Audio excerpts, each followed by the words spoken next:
सोचिए, अगर जिस सच्चाई को अब तक छुपा कर रखा गया था वही अचानक सबसे बड़ा हथियार बन जाए और जिन लोगों ने चालें चली थीं वही अपनी ही साजिश में फंस जाएं।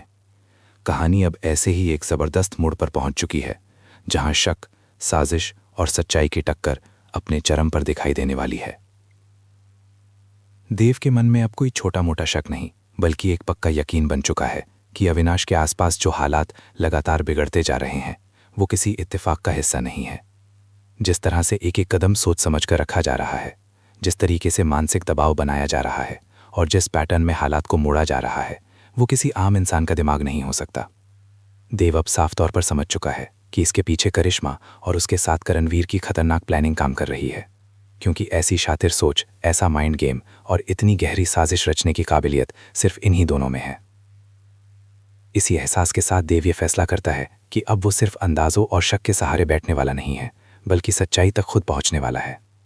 यही वजह है कि आगे की कहानी में देव अविनाश का पीछा करता हुआ दिखाई देता है, उसकी हर हरकत पर नजर रखता है, ये जानने की कोशिश करता है कि वो कहाँ कहाँ जाता है, किन लोगों से मिलता है, किससे फ़ोन पर बात करता है और किन हालातों में ऐसे फैसले लेता है जो उसे और कमज़ोर बना रहे हैं। ये पूरा सिलसिला दर्शकों के लिए बेहद रोमांचक होने वाला है, क्योंकि हर कदम के साथ सस्पेंस और गहराता जाएगा और धीरे धीरे देव को वो सारी कड़ियाँ मिलने लगेंगी जो पूरे सच की तरफ इशारा करती हैं। कहानी उस वक्त और भी ज़्यादा दिलचस्प हो जाती है जब देव को आखिरकार सब कुछ समझ में आने लगता है और वो ठोस सबूतों के साथ पुलिस को लेकर सीधे करिश्मा और करणवीर तक पहुंचने का फैसला करता है ताकि इस बार दोनों को रंगे हाथों पकड़ा जा सके।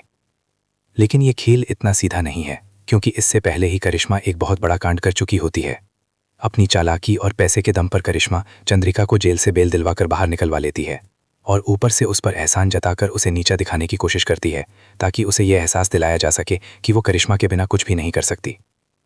ये पूरा ड्रामा सिर्फ इसलिए रचा जाता है ताकि चंद्रिका को मानसिक रूप से कमज़ोर किया जा सके, लेकिन करिश्मा ये भूल जाती है कि चंद्रिका इतनी बेबस नहीं है जितना वो समझ रही है। जैसे ही चंद्रिका बाहर आती है वो करिश्मा को मुंह तोड़ जवाब देती है और साफ शब्दों में ये जता देती है कि ये कोई एहसान नहीं बल्कि अपनी साजिश को बचाने की चाल थी। इसी टकराव के साथ कहानी एक और खतरनाक मोड़ लेती है जहां देव और वसुधा मिलकर करिश्मा के खिलाफ एक बेहद शातिर लेकिन बेहद शांत खेल खेलने वाले हैं। ऐसा खेल जिसके बारे में करिश्मा सपने में भी नहीं सोच पाएगी, क्योंकि देव और वसुधा भेष बदलकर सीधे करिश्मा के अड्डे तक पहुंचने वाले हैं और वहां इतनी चालाकी से हर कोने कोने में छोटे छोटे कैमरे फिट कर देंगे कि करिश्मा और करणवीर की हर मीटिंग, हर बातचीत, हर प्लानिंग और हर साजिश लाइव रिकॉर्ड होती नजर आएगी। यही कैमरे आगे चलकर उनकी सबसे बड़ी कमजोरी बनने वाले हैं। इस बार हालात इसलिए भी अलग हैं क्योंकि पिछली बार करणवीर ने अपनी चालाकी से करिश्मा को बचा लिया था, लेकिन इस बार करणवीर खुद उसी जाल में करिश्मा के साथ फंसने वाला है। अब सवाल यह है कि जब दोनों ही अंदर फंसेंगे तो उन्हें बचाने कौन आएगा? जवाब है कोई नहीं, क्योंकि इस बार खेल पूरी तरह पलट चुका है।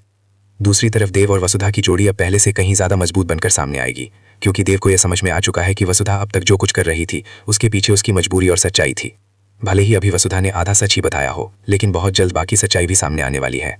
और सबसे बड़ा झटका तब लगेगा जब चंद्रिका खुद देव के सामने अपनी गलती कबूल करेगी और ये स्वीकार करेगी कि बहुत कुछ उसके कहने पर हुआ था।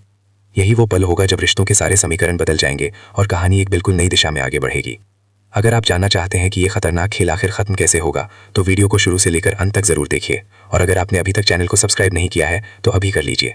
क्योंकि ऐसे धमाकेदार ट्विस्ट, सस्पेंस और बड़े खुलासे सबसे पहले यही देखने को मिलते हैं। सब्सक्राइब करना बिल्कुल फ्री है, लेकिन आगे आने वाला ड्रामा इतना बड़ा है कि मिस करना भारी पड़ सकता है, इसलिए अभी सब्सक्राइब करें और बेल आइकन जरूर दबाएं।